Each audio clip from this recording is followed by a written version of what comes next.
welcome, and it's a big honor. And I'm sort of in my career, I've been sort of coming back to these issues related to Africa, whether in the Prime Minister office or whether in Startup Nation Central, working with various various entities. And I wanted to share with you some thoughts that I'm not an expert in Africa by all means. So anything I say should be taken with a grain of salt, but I do have some thoughts over the years and over various meetings and committees, etc. So I want to divide them into two. One is the macro and one is the micro. And it's a bit, when you think about it, when it says Africa and Israel, okay, it's a continent and it's a tiny country. Okay, a little presumptuous, at least on our side. And so why do we think that there is a relationship that makes sense? And why are we in this? And the previous speaker correctly said that it's definitely a win-win on the economic side. But I think it goes much deeper than that. Because since its establishment, Israel didn't have many friends. And surprisingly to that small nation, suddenly it occurred to it in the 40s and the 50s that a lot of African countries coming from Christian tradition saw in it two things which they really liked. One was the fulfillment of prophecies, which they were raised on. And the other one was that it was a post-colonial country that was released from its colonialist power, and it was just like them, or their aspirations. Some countries were already released from colonial powers, and it was coming about. And then, so in the 50s and the 60s, Israel needed friends, and it saw a lot of friends on the African continent.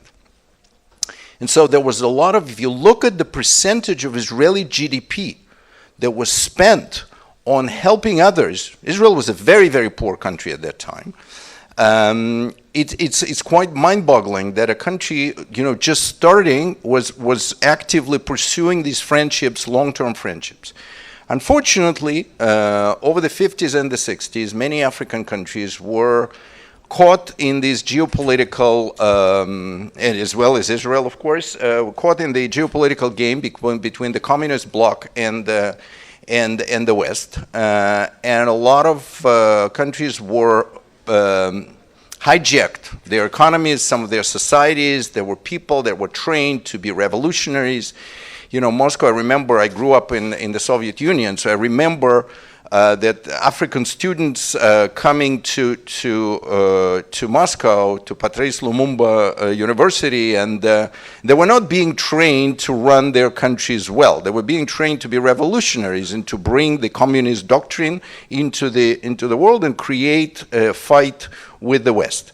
Whether, some of them, I have a personal experience about that. My father-in-law was an ambassador to 3 countries. He was located in Bujumbura in Burundi. So when my wife was really tiny, she grew there, and she has very, very fond memories about this until a coup happened after '67 war, and people were coming to the embassy with coffins trying to kill them. People presumably from the Marxist background. And so they were smuggled out of the country, and so this is very, very vivid experience for her. So this was a fight, and Israel, by accident or by circumstance, it had to side with the West. So by 73 or 72, I don't remember exactly, a lot of African countries voted that Zionism, this thing that was a fulfillment of the Jewish self-determination, was a racism. Unfortunately, and it was these sort of Marxist established governments were doing that, and it was unfortunate for these governments, for these people, but most unfortunate definitely for Israel. So that was a cooling off period, 70s and 80s, until the late 80s when the Soviet Union collapsed, and we had a second date with Africa. But unfortunately, Israeli government was not strategic enough. and was not forward-looking enough and was not thoughtful enough to really go again, because the same reason we need and we want friends. And we feel that African continent, many countries on the African continent in sub-Saharan Africa want to be our friends, and we want to be their friends. So the friendship, well, like you said, sir, you said it's not about one-time deal. We're in it for long-term friendship. You cannot buy a friendship. You cannot make a deal on a friendship. You have to earn the trust and the friendship over a very long time. That is what is missing. We do have foreign ministry, etc., but we don't yet have enough of these people-to-people connection where people understand, even though before the war we saw many African delegations in Jerusalem and all over the country coming to see the Holy Land. It was, you can always recognize the women by very colorful clothing, so you see them from afar, and it was beautiful. Unfortunately, we are in round 2 of this geopolitical mess. We're coming again into different forces, coming to Africa to try to attack the West. But now these forces are a bit more sophisticated, not a bit more, a lot more sophisticated. And basically there are 2 forces. One, some of the forces are trying to just use African resources and just extract them for their own benefit, as well as prevent them from African continent from being aligned with the West, where sub-Saharan Africa seems to, by its origins, by its traditions, belong. And then there is additional force, which is radical Islam. And radicalization of some African countries is a terrible thing and I don't have to tell our African friends what is going on with some places where Christians are being killed, but this is our common problem, because in many cases the same resources that these bad agents are usurping by hijacking your economies and parts of your societies and are bringing chaos. They're not interested to making you powerful. They're not interested to making your people lives better. They're interested to extracting resources and using these resources against us and against the West. So we are in this fight on the macro level. We, as Israel, as a country, and the West want to be your friends. Again, I'm not talking about other countries, but definitely Israel. And we want to earn that trust. And so how can we do that on macro level, and how we can do that on micro level? On macro level, we can help you identify and focus and reveal these agents, these bad agents that are trying to subvert your countries and are trying to hurt us by doing that. So it's our mutual interest, and we want to be in that fight with you, with your democratically elected governments that are not subverted, that are not that your resources are not taken from you, that are not. And we have, Israel is no longer a small. We're still small, but it's much bigger than what we were in the 50s and the 60s, but we have the same drive and the same desire to be your friend. Okay? Well, of course, you can't force yourself on anybody, so it's a question of who wants to be our friends.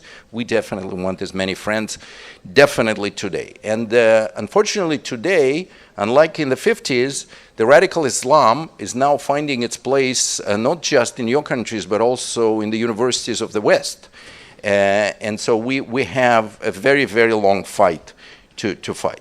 So that's one, that's on the macro level. But then you ask yourself, what is it that we want to do on the micro level? Where does Israel have a comparative advantage? And the previous speaker correctly said that there are small businesses, but there are also big projects. Now, big projects, we would love to be participating in the big projects, but there are many, many, many large, much larger organizations around the world, whether it's DFIs, whether it's international finance corporations, etc., banks, etc., that in many cases are much better than we are in dealing with building an airport. When we built our airport, we invited people from outside the country to build it. Turkey actually built our airport. So we're not necessarily the best constructors of the airport. We can provide HLS type of activity because we do provide it for many airports. But what is it? Where can we be better? Now, think about what do DFIs do. Okay, the standard DFI in a large country, what they do, they basically sit back and wait until the large companies from their countries going into Africa or other emerging markets, check out what's going on, identify projects, and then they come then they come to DFI and say, here's the project, here's the risk level, here's the investment, here's this, invest. So they do some due diligence and then they invest, usually as a pack, and everything goes on. So DFIs do not necessarily have a deep knowledge of problems in every specific country, despite the fact that we're talking about Africa. There are many countries in Africa, each with different languages, different traditions, different challenges, and different conditions. So what is it that we can focus on that can utilize the comparative advantage of Israelis, that where the small size is the advantage rather than disadvantage? And so I had some experience with something called smallholder farmers, okay? So if you look at statistics or forecasts for Africa, the population is supposed to more than double over the last 40 years, okay? So we have another billion people coming on. These people need to be fed. 25% of Africans, unfortunately, according to United Nations Development Program, are undernourished today, okay? And then you adding another billion people, you need to provide food. 80% of the food in Africa is produced by smallholder farmers, okay? Which employ today 175 million people around Africa, if I didn't forget my numbers. So you're saying these farmers are some of the poorest people in the world, yet the food security of the entire continent depends on them. They have very little access to technology. They have no access to credit, like you said, even worse than the small businesses. They have very little ability to take risks, and they do not necessarily trust anybody because they are, I've visited, at least I saw, for example, in Rwanda, how a farmer manages their risk. Okay, they take a tiny plot that they have, they partition it into 5 parts. They put one part is one crop, another part is another crop, a little fish pond in another part. This is extremely inefficient. But they have no choice, because if they plant one crop and something happens, they're going to starve. So we have a lot of work to do on how to figure out how to get to smallholder farmers.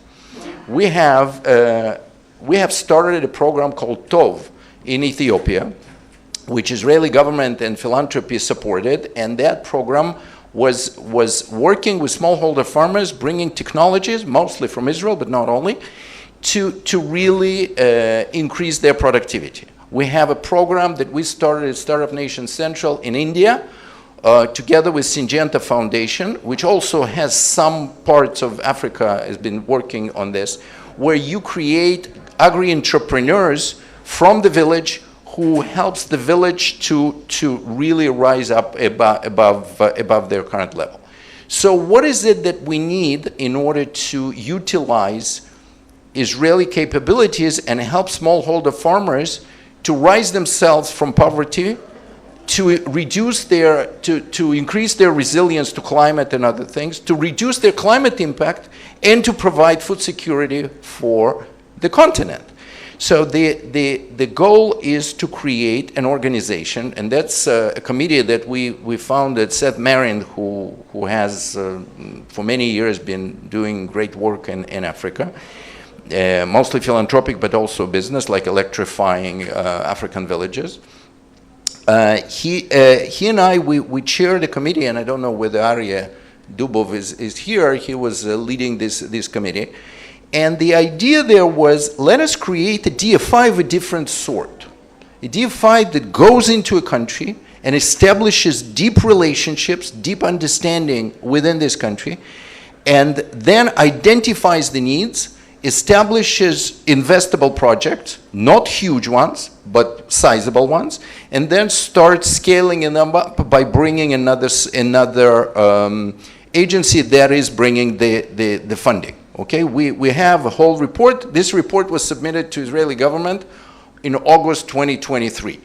We know what happened on October 2023, so obviously this completely halted. But the ideas that we developed, you know, you don't have to take them all like as written, but many ideas there make real sense, and people were willing to put money under this program. So what I'm trying to say is that we need to think differently on how to organize the systems that Israeli government, Israeli businesses, and Israeli and Jewish philanthropy around the world, we called it the Jewish Development Fund, can do to solve that problem and to create this long-term dedicated relationship that is built on mutual trust that you establish over time, like you said, sir. And that is the challenge, and I would strongly suggest that all of us rally behind the organizations like VALOP, for example, that are trying to do something like this. And we all need to find the way and find the optimal way to do it. And we definitely need collaboration from all African countries that are interested in this. And like I said, we want you to be our friends and vice versa. Thank you.